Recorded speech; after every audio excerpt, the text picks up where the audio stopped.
నేను maximum avoid చేయడానికి try చేస్తాను. అలా కోల్డ్ ఉన్న టైంలో కరెక్ట్గా నాకు ఎప్పుడు కోల్డ్ వస్తుందో అప్పుడు ఏఆర్ రెహమాన్ గారు పిలుస్తారు.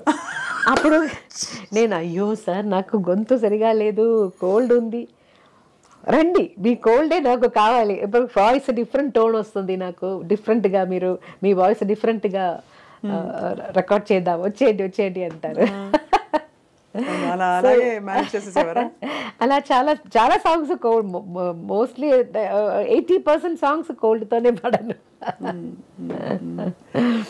ఎంత ఆశ్చర్యం అంటే టు మెయింటైన్ యువర్ వాయిస్ మీరు ఇవి తినకూడదు అవి తినకూడదు అన్ని పాటిస్తారా? ఐస్ క్రీమ్ తినకూడదు, ఐస్ క్రీమ్ ఏం తినరు అసలు తినరా? నిజంగానే నాకు లేదు ఇప్పుడు చాలా ఇయర్స్ నుంచి ఎలా తినకుండా ఇప్పుడు నాకు దాని మీద ఇష్టం కూడా లేదు,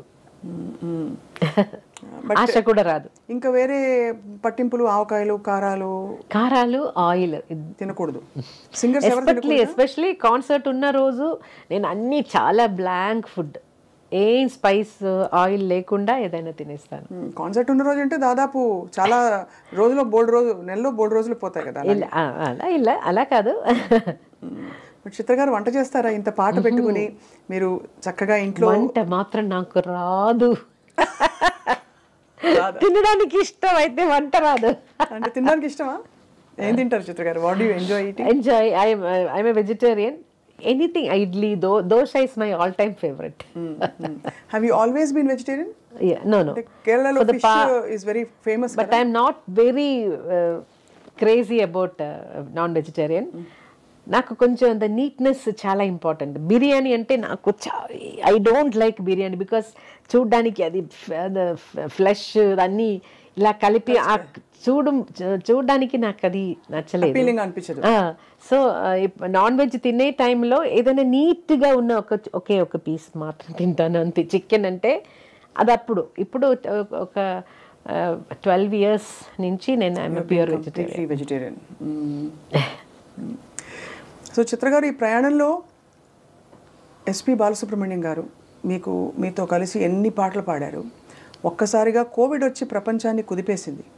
ఆ సమయంలో మీరు కూడా చాలా ఆందోళన పడ్డారు. You gave your prayers. ఒక వీడియో బయట వచ్చింది, అంటే అందరూ చూసాం. How did you feel about life? ఎందుకంటే మ్యూజిక్ ఒక ఫిలసాఫికల్ యాటిట్యూడ్ తీసుకొస్తుంది మనలో తెలియకుండానే. But at the same time కష్టం మన వాళ్ళకి ఎలా అయినప్పుడు కష్టం కూడా వేస్తుంది. Actually, Balu garu always used to say, I will live minimum 90 years because his family lifespan is so big.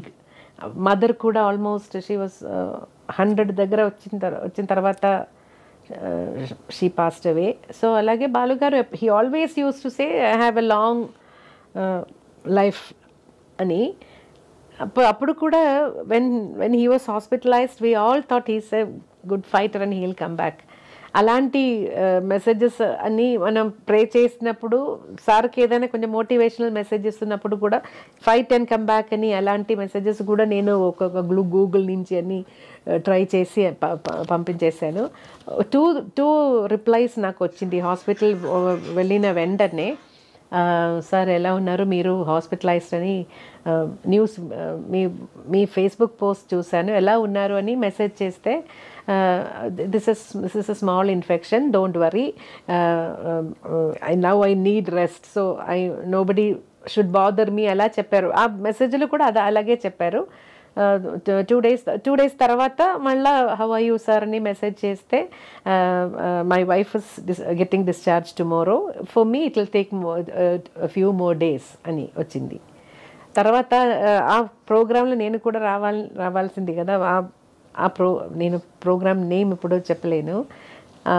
అప్పుడు నన్ను కూడా పిలిచారు. అయితే my husband was insisting not to travel at this time, so I didn't come.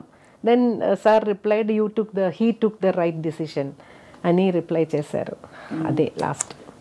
he took the right అంటే విజయ్ శంకర్ గారు took the right decision అని చెప్పి. he didn't want me to, because I'm a little allergic. నాకు dust, smoke అన్నీ కొంచెం నాకు allergy వస్తుంది. అందులో అప్పుడు అసలు ఎలా ఉంది ఆ టైంలో he said no, they insisted actually you can also come, no don't fly, you can come by car and dress తీసుకొని అన్నీ సేఫ్గా షూట్ చేద్దామని. But my husband said no, you are not travelling at this time అని he took the decision. So I didn't go. Almost మీకు protector లాగా Vijayashankar garu. So because he's the person who said no we're not going. తర్వాత ఈ devastating వార్త విన్నప్పుడు ప్రపంచం అంతా ఇలా కుదేలైపోయింది. అప్పుడు కూడా హీల్ కమ్బ్యాక్ అది కమ్బ్యాక్ అనేదే నాకు మైండ్లో ఇలా ఉండిపోయింది. He's a good fighter, he'll comeback, అదే నేను నమ్మాను. ఇప్పుడు కూడా బాలుగారు లేరు అనేది స్టిల్ వీ కాంట్ బిలీవ్. ఎప్పుడు కలవడం లేదు కదా, ఏదైనా ఒక స్వరాభిషేకం అలాంటి ఏదైనా ఒక షోలో కలుస్తాను, లేదంటే సార్తో ఉన్న కాన్సర్ట్స్లో. సో హీ సమ్వేర్ ప్రోగ్రామ్ అన్నీ చేసి అలా బిజీగా ఉన్నారనుకుంటాను అంతే. Still we can't believe because that energy, the energy and the personalities. He was a pillar in the industry, strong pillar. Corona time అందరికీ బోల్డ్ని నేర్పించింది. ఆ టైంలో ఎలా మేనేజ్ చేస్తారు చిత్ర గారు మీరు పాట అది రికార్డింగ్స్?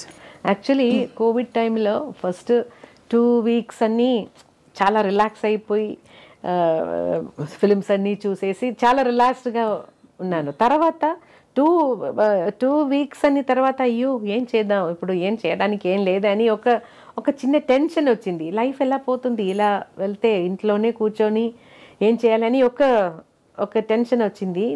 నాకు చాలా క్లోజ్ అయిన ఒక లేడీ ఉన్నారు, కౌన్సిలింగ్ అని నాకు నా బ్యాడ్ టైంలో అన్నీ నన్ను కౌన్సిలింగ్ చేసి, ఆ టైంలో బాలుగారు మెసేజ్ పెట్టారు, ఇలాగే నేను ఒక సాంగ్ చేస్తున్నాను, అది మలయాళంలో కూడా అన్ని భాషలో ఆ పాట రావాలి, నాకు మలయాళం ఒక లిరిసిస్ట్ దగ్గర అది పంపేయాలి, అయితే ఐ నీడ్ యువర్ హెల్ప్, ఆ స్క్రిప్ట్ అని మలయాళంలో మీనింగ్ చెప్పేసి ఒక వాయిస్ మెసేజ్ ఇవ్వని.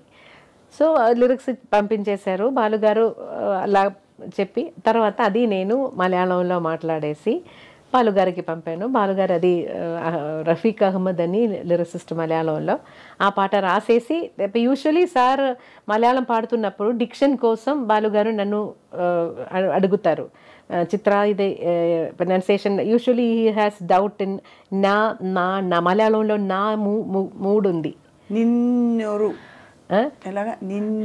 నిన్నే రెండుమే నా, బట్ ప్రొనౌన్సియేషన్ డిఫరెంట్. నిన్నే రెండుమే ఎన్, but pronunciation different. So he's always doubtful అలాంటి పదాలు వస్తున్నప్పుడు. దానికి నేను ఏదైనా డెంటల్ అంటే డి అని రాస్తాను, టీత్లో టచ్ చేసి ప్రొనౌన్స్ చేయాలంటే దానికి పైన డి అని రాసేస్తాను.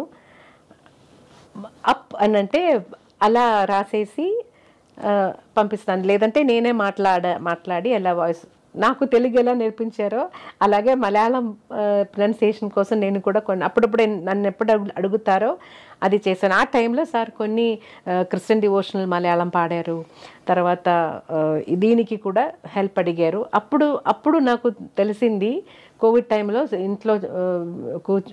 ఇంట్లోనే కూర్చొని మార్నింగ్ 10 నుంచి ఏదో 1 hour డైలీ ఫేస్బుక్ లైవ్ చేసి దాని నుంచి డొనేషన్స్ తీసుకొని అన్ని ఇండస్ట్రీలో 4 languages ఇండస్ట్రీలో ఉన్న మ్యూజిషియన్స్ కోసం సార్ ఇచ్చారట. అప్పుడే నేను కూడా అనుకున్నాను, అయ్యో నేను ఇంత టైం వేస్ట్ చేశానే తెలియకుండా, మనం కూడా ఇలా చేయవచ్చు కదా అని. తర్వాత కొన్ని హెల్త్ ఆర్గనైజేషన్స్ అలా గర్ల్ చిల్డ్రన్ని స్టడీస్కి పెళ్ళికి హెల్ప్ చేస్తున్న ఒక ఆర్గనైజేషన్ ఉంది, వాళ్ళకి అని చారిటీ షోస్ నేను చేశాను. తర్వాత అది బాలుగారి ఇన్స్పిరేషన్. ఒక ఈవెంట్లో ఎక్కడో మీ చేత డాన్స్ చేయించారు బాలుగారు. అయ్యో